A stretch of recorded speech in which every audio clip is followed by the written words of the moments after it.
Halo semuanya, selamat datang kembali di YouTube channel gue. Nah, di video sekarang, gue ini mau ngejawab pertanyaan kalian karena kemarin tuh gue sempet ngebuka Q&A di Instagram. Nah, pertanyaan yang kalian udah tanyakan itu bakal dijawab sama Coach Hasbi. Udah tahu kan? Udah pada kenal kan? Kalau yang belum kenal, tonton dulu video sebelumnya. Ya, ada di link samping ya. Ya. Di samping. Langsung aja lah ya ke pertanyaan, gak usah basa-basi. Yuk. Jadi kemarin banyak yang nanya juga lewat Instagramnya Sevira. Cuman ini kita pilih-pilih ya. Yang udah pernah kita bahas nggak akan kita bahas lagi gitu kan. Ada yang nanya vitamin buat atlet renang apa ya kak? Terus latihan buat peninggi badan apa aja? Oke, makasih. Dari Tri_Kusuma_Putra. Vitamin buat atlet renang apa ya kak? Terus latihan buat peninggi badan apa aja? Nah, untuk vitamin sebenarnya nggak dikhususin buat atlet renang aja. Hampir semua atlet vitamin kebutuhannya sama. Karena utamanya vitamin itu dibutuhkan untuk imun tubuh, terus untuk dipakai juga sehari-hari untuk kebutuhan atlet tersebut, buat buat energi mereka. Nah, vitaminnya semuanya harus mencukupi, jangan vitamin C dibanyakin gitu kan, jangan dominan, tapi semuanya harus dilengkapin secara kebutuhannya terus seimbang. Nah, terus obat peninggi badan apa aja? Obat peninggi badan apa saja katanya. Mungkin kalau kalian yang pengen tinggi, pengen pakai obat ya, baiknya itu kalian tanya dulu ke dokter ya, ke dokter.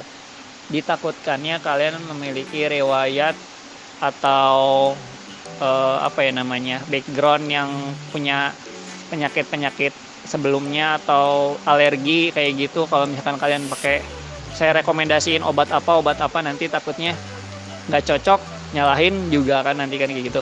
Nah, rekomendasi dokter obat apa yang cocok untuk peninggi badan kan harus diwawancara dulu, biar tahu dulu keluhnya bisa nggak badannya naik secara tinggi gitu, badannya nggak tumbuh secara tinggi dengan cepat atau gimana, ada kelainan atau kayak gimana. Jadi harus menurut dokter.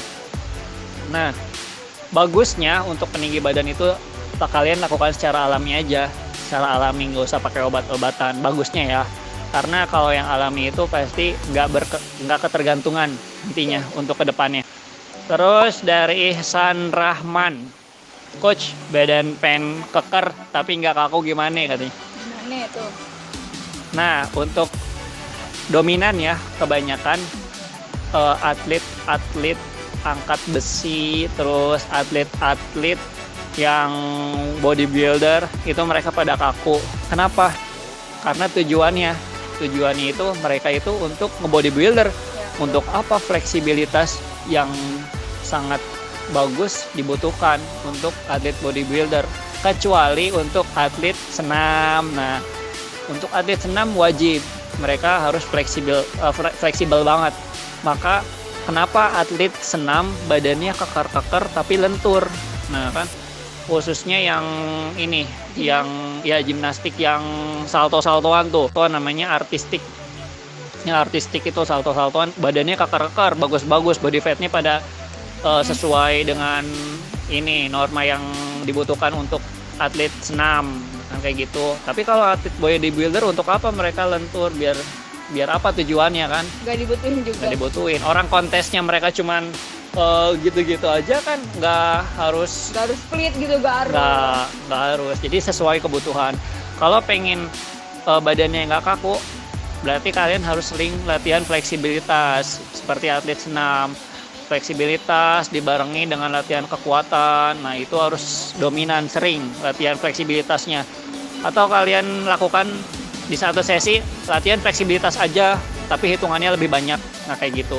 Yang tadinya cuma 10 untuk pemanasan, ini dijadiin materi inti jadi 20 second hitungannya gitu. Nah, seperti itu. Lanjut ke pertanyaan ketiga ya. dari underscore thanks for God underscore. Berat badan seseorang bisa ngaruh nggak sih terhadap suatu jenis olahraga? Nggak. Ada pasti. Kita ambil contoh atlet tolak peluru ya, yang bulat itu. Itu kan jarang atlet tolak peluru yang badannya kurus-kurus ya. Badannya kurus-kurus, terus krempeng-krempeng jarang. Bahkan bisa dibilang nggak ada ya. Tapi banyaknya orangnya yang hampir mirip bodybuilder, padat-padat badannya. Berbeda dengan lompat tinggi. Atlet lompat tinggi itu tinggi-tinggi. Atlet lompat tinggi itu tinggi-tinggi, kurus-kurus. Karena dibutuhkannya fleksibilitas kelenturan yang sangat lentur ketika lompat. Dia harus ngelewatin palang, harus lentur. Beda. Nah, makanya setiap cabur masing-masing itu punya pengaruh masing-masing terhadap berat badan seorang atlet tersebut. Kayak gitu. Lanjut. Selanjutnya dari Vinanda Utami. Tanggapan untuk guru yang ngasih nilai rendah hanya karena keseringan libur sekolah untuk tanding. Banyak. Buat para atlet atau enggak orang-orang siswa-siswa yang ini mager sekolah gitu kan. Sebenarnya ini kalau tanggapan dari gua tanggapannya itu seharusnya itu ada kebijakan lagi. Kalau misalkan si atlet atau siswa tersebut ini mengikuti norma yang ada, dia nggak bandel gitu ya, dia nggak bandel, disiplin pokoknya mah disiplin. Nah, terus guru itu ngasih nilai rendah. Nah, itu harus dipertanyakan kenapa kok kebijakannya kayak gitu. Kita juga bisa banding ke guru tersebut. Salahnya di mana kan? Harusnya mah kalau kalian berani. Tapi kalau kalian nggak berani, ya udah terima resiko aja. Tapi kita nggak aneh-aneh kok. Nah, kecuali si atlet tersebut sama siswa tersebut itu tuh aneh-aneh. Mereka mencari kesempatan dalam kesempitan. Misalkan udah tahu dispennya sampai jam segini tapi dilebih-lebihin gitu kan, atau kayak gimana atau kayak gimana. Nah, itu salah siswa tersebut. Cuman emang kebanyakan sebagian banyak guru yang kadang nggak mengerti, nggak mau tahu gitu ya, pokoknya mah nggak mau tahu, mau kamu dispen mau enggak kamu harus ngerjain.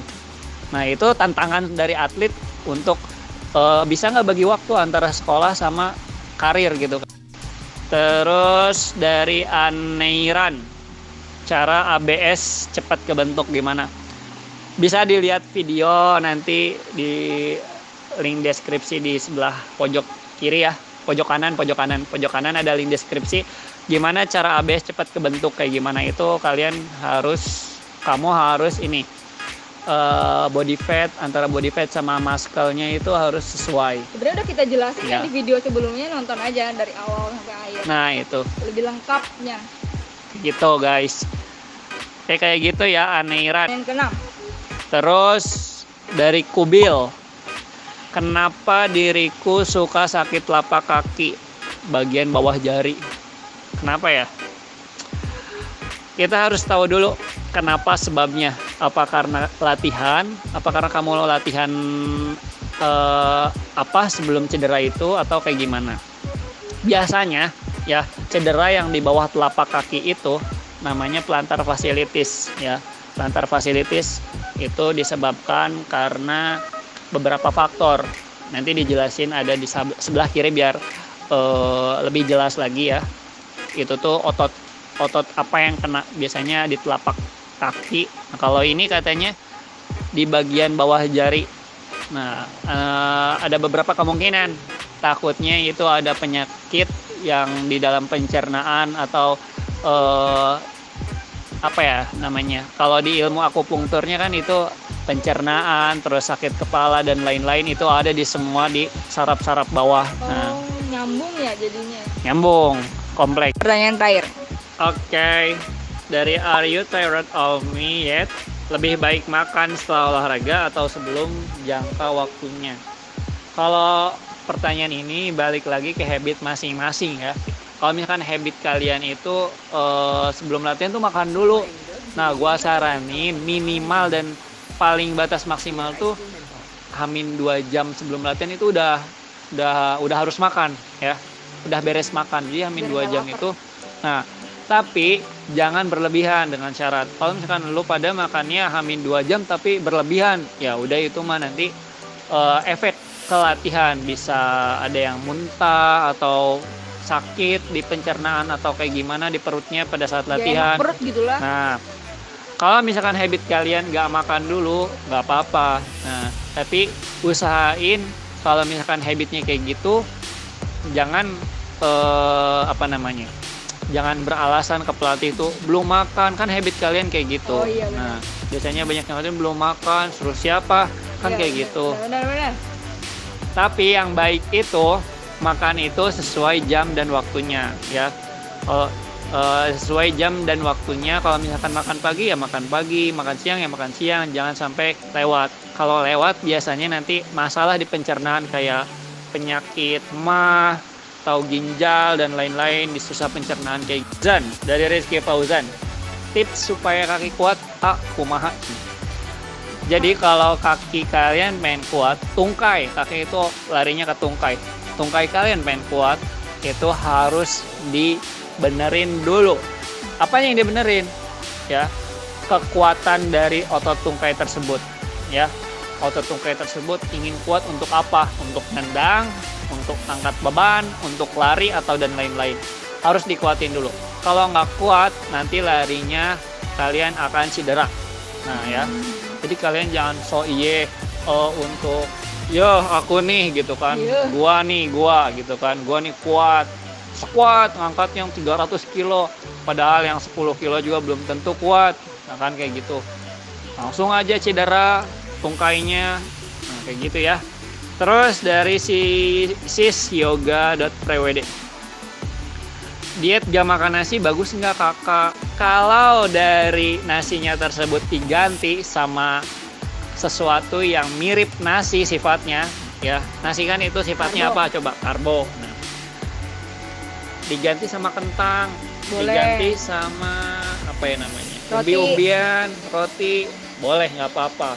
Kalau misalkan kalian nggak ada karbo sama sekali, itu jangan ya. Karena kita butuh karbohidrat juga buat ngelakuin aktivitas sehari-hari. Betul.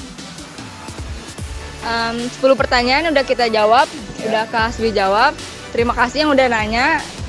Untuk yang belum puas pertanyaannya bisa langsung DM IG ku atau Instagram Kak Hasbi, nanti ada di bawah.